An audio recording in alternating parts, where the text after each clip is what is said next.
고난주간 십자가로 가는 길 셋째 날 말씀입니다. 예수님은 겟세마네 동산에서 체포되셔서 대제사장 안나스의 집들로 이송되셨습니다.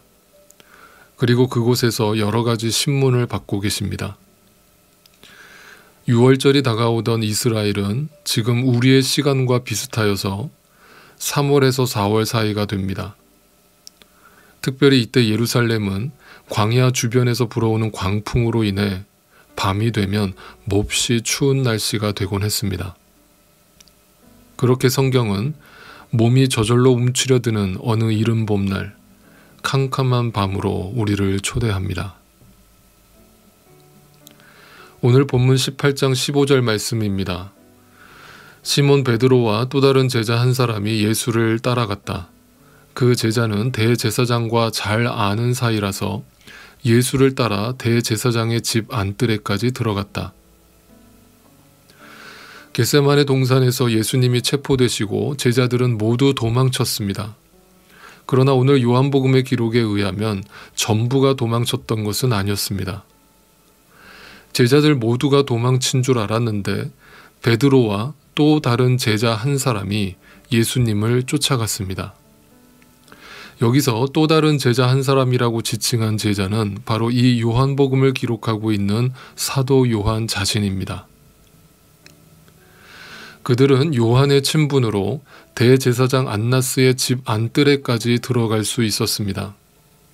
이 장면은 다른 복음서에서는 기록하고 있지 않은 장면이기도 합니다.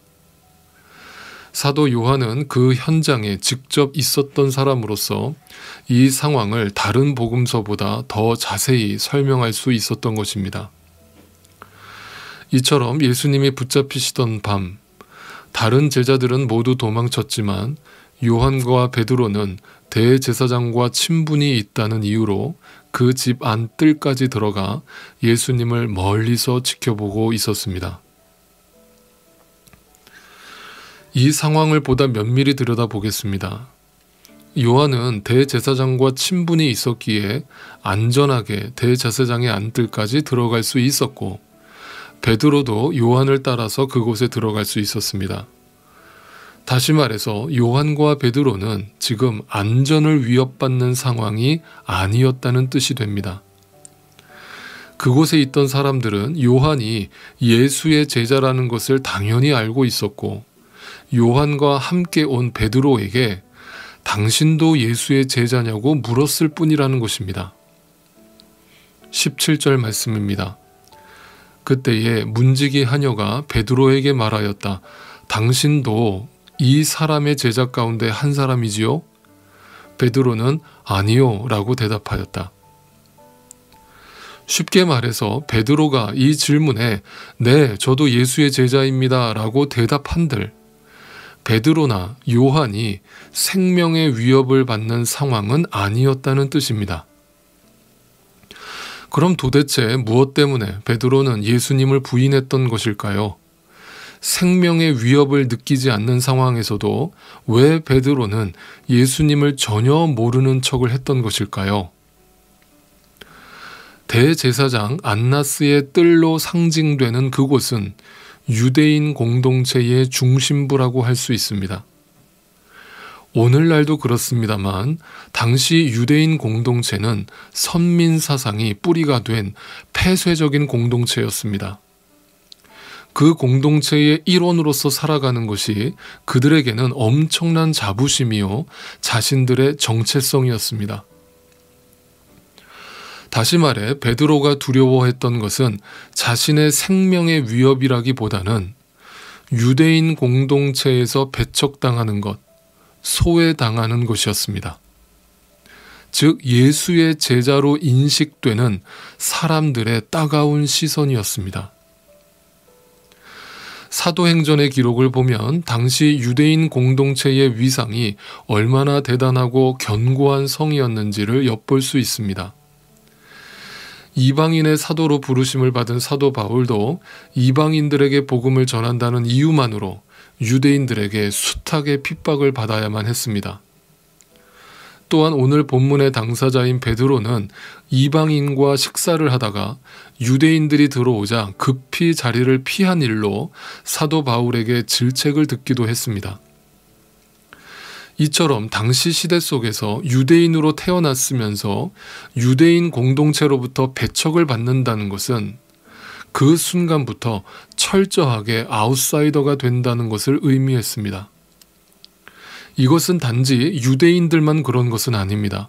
인간은 모두 인사이더가 되고 싶어 합니다.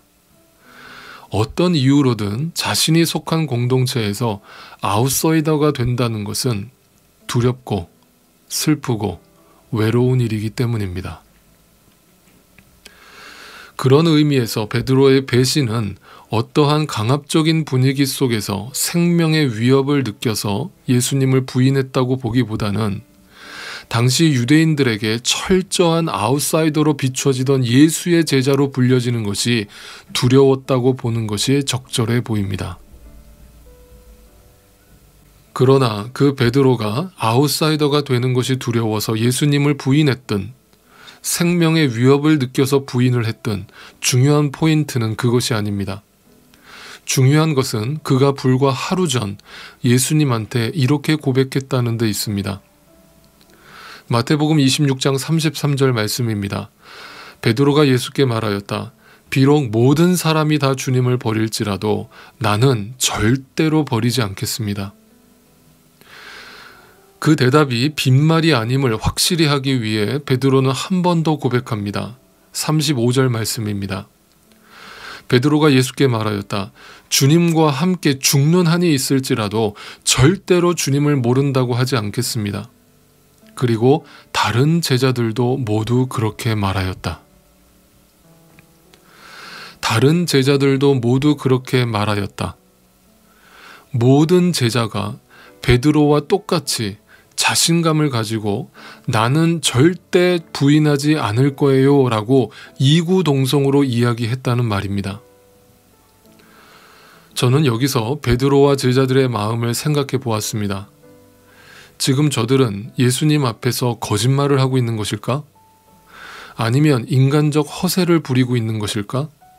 아니면 교만한 것일까? 전부 아니었습니다.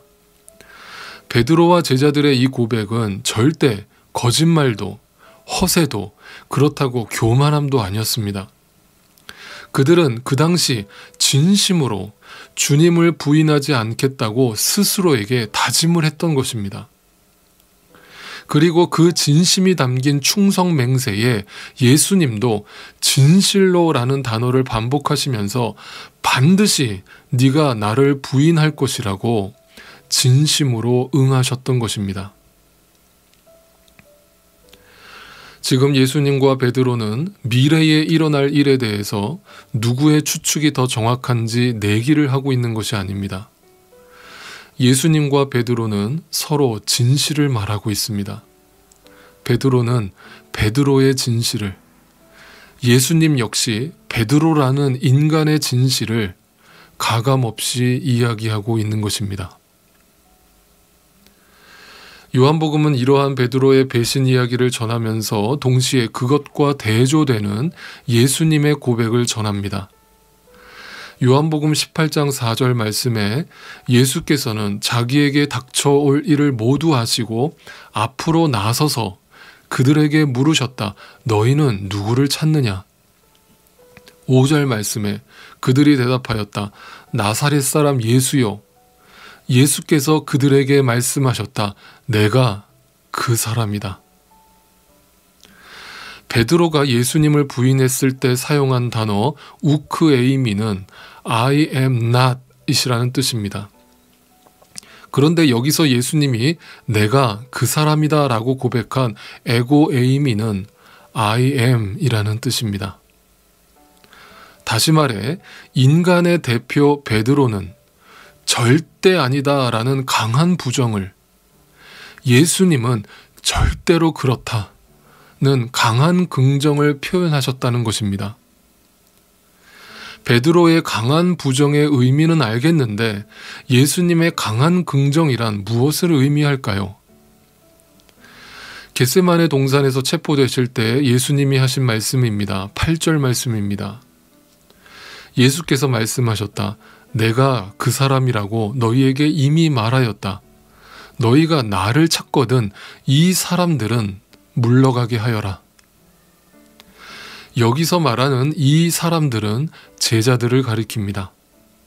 즉 예수님은 단순히 아웃사이더가 될지도 모른다는 인간적 염려 정도가 아니라 생명의 위협을 받는 상황이었음에도 너무나 당당하게 자신이 누구인가를 강한 긍정으로 밝힘으로 3년 동안 자신을 스승이라 여기며 모든 것 다 버리고 따르던 자신의 사랑하는 제자들을 구하기 위해 이들은 나와 상관없는 자들이니 제발 이들은 그냥 보내달라고 부탁을 하고 계신 것입니다. 저는 이 말씀을 묵상하다 한동안 침묵했습니다. 말문이 막혀서였습니다. 생명의 위협도 없었는데도 자기가 사람들에게 어떻게 비칠까를 염려하여 예수를 모른다고 강력하게 부인하던 나를 예수님은 생명의 위협을 받으면서도 자신이 누군지 강력하게 긍정하면서 다 내가 책임질 테니 나만 잡아가고 저들은 풀어달라고 요구하고 계셨던 것이었습니다.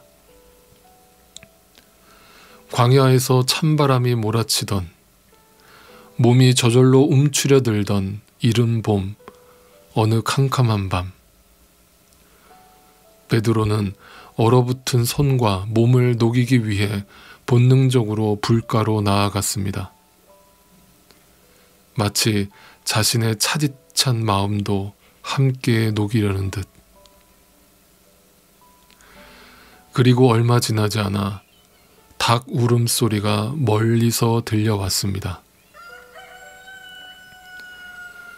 그렇게 주님의 교회는 바로 이 베드로의 약함 위에 세워지고 있었습니다.